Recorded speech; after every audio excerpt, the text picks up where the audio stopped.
Halo, selamat ketemu lagi dengan saya, Pak Hendra, dengan misi belajar di rumah saja.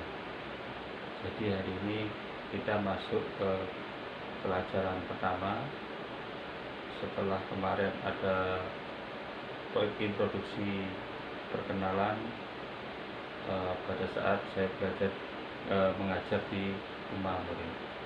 Sekarang hari ini kita mempelajari matematika yang sudah ada sejak SD sampai dengan nanti kalian pendidikan tinggi pun bagi yang mengambil jurusan tertentu pasti masih ketemu matematika. Dan secara umum dari SD Anda sudah mengenal mengenai segitiga siku-siku, dan saya akan membongkar rahasia rumus Pitagoras terkoneksi dengan bangun datar dan bangun ruang sisi datar, dan juga akan terkoneksi dengan rumus-rumus trigonometri yang ada di SMA. Berikut penjelasan saya. Ya, jadi secara skemanya urutannya begini. Ini segitiga siku-siku. Kita bilang ini A, ini B, ini C. Ini siku-siku di sini. Nanti dia akan berkembang menjadi segi 4. Bisa ini, bisa juga ini. Kalau ini namanya persegi panjang. Kalau ini karena semua sisinya sama, namanya kubus. PP, KP. Persegi panjang dan kubus. Berawal dari sini. Skema ke-1. Skema ke-1. Skema kedua. Skema 2 ada 2 ya. Segitiga siku-siku. AB sisi miring. Di depannya ada sudut C, maka kita bilang ini C kecil. BC di depan sudut A, kita bilang ini A kecil. Sedangkan AC di depan sudut B, kita bilang B kecil. Pitagoras yang bermain di sini adalah C kuadrat sama dengan A kuadrat tambah B kuadrat.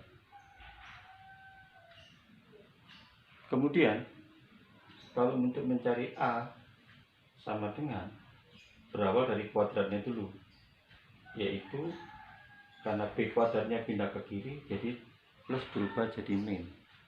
C kuadrat dikurangi B kuadrat. Ini masih kuadrat.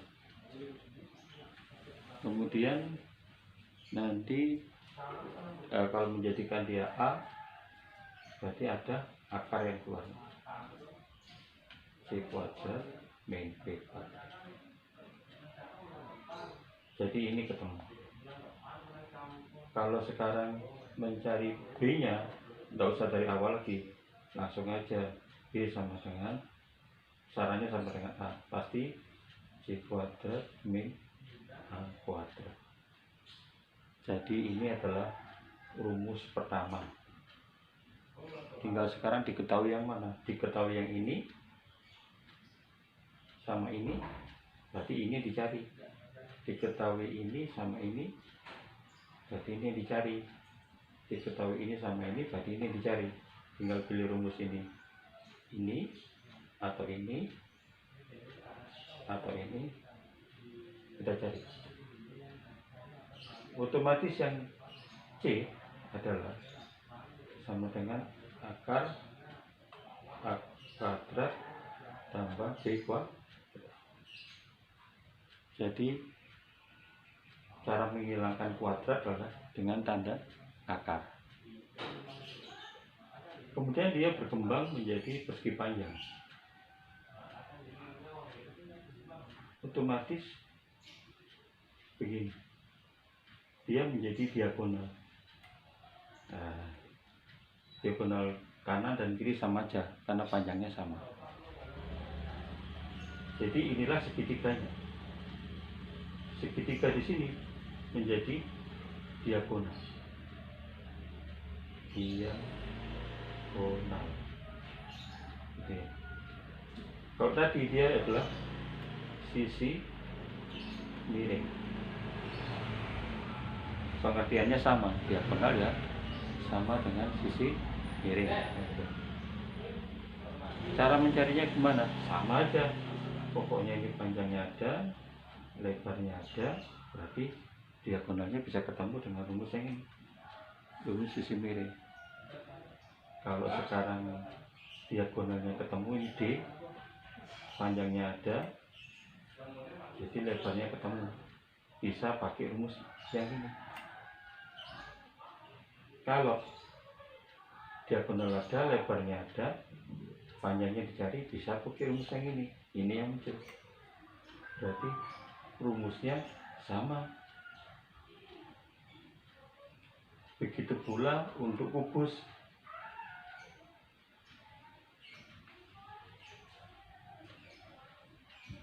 Karena ini sama, ini sisi, ini sisi. Jadi prinsipnya sama dengan panjang dan lebar. Jadi cara metodenya sama. Cuman kalau mencari diagonal, cara praktisnya adalah akar D sama dengan akar S kuadrat tambah S kuadrat. Jadi D sama dengan akar 2S kuadrat. Karena ini kuadrat, diakarkan bisa. Jadi S kuadrat kalau diakarkan jadi S. D sama dengan S akar 2. Selesai. Ini konsep koneksi Pitagoras dengan bidang datar, yaitu persegi panjang dan kubus.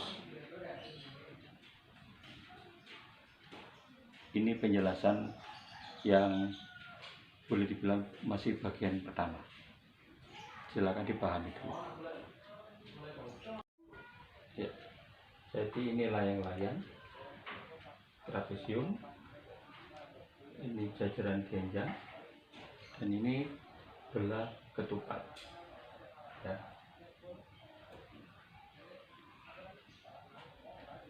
Semuanya ada segitiga siku-sikunya. Saya buktikan. Tadi diagonal panjang, diagonal pendek. Ini segitiga siku-siku, ini sisi miring. Berarti berlaku Pitagoras. Ini siku-siku juga, ini sisi miring, berlaku Pitagoras. Ini siku-siku, ini sisi miring, ini juga berlaku Pitagoras. Terakhir ini siku-siku, ini sisi miring, siku-siku, sisi miring, sama semua, berlaku Pitagoras. Nah, berarti rumus Pitagoras itu di sini fungsinya sama, yaitu mencari sisi-sisi yang di luar ini. Nah, kan ini kan, nah, jadi semuanya berguna untuk mencari, namanya nanti kalau dirumuskan akan menuju ke lilin, yaitu sama dengan jumlah sisi miringnya yang di luar. Ini kan di luar semua. Tapi ini yang untuk trapesium, khusus untuk ini saja dan ini saja. Untuk jajaran genjang untuk ini sama ini. Sedangkan ini kan tidak miring. ini juga tidak mungkin. Jadi yang full jumlah sisi miring yang di luar adalah ini, layang-layang dan belah ketupat. Penjelasan lebih lanjut akan ada di soal. Sekian dulu untuk penerapan Pitagoras secara teori pada bangun datar. Semoga kalian bisa memahami dengan sangat baik, dan sabarlah menunggu kelanjutannya, pasti ada. Tenang ya.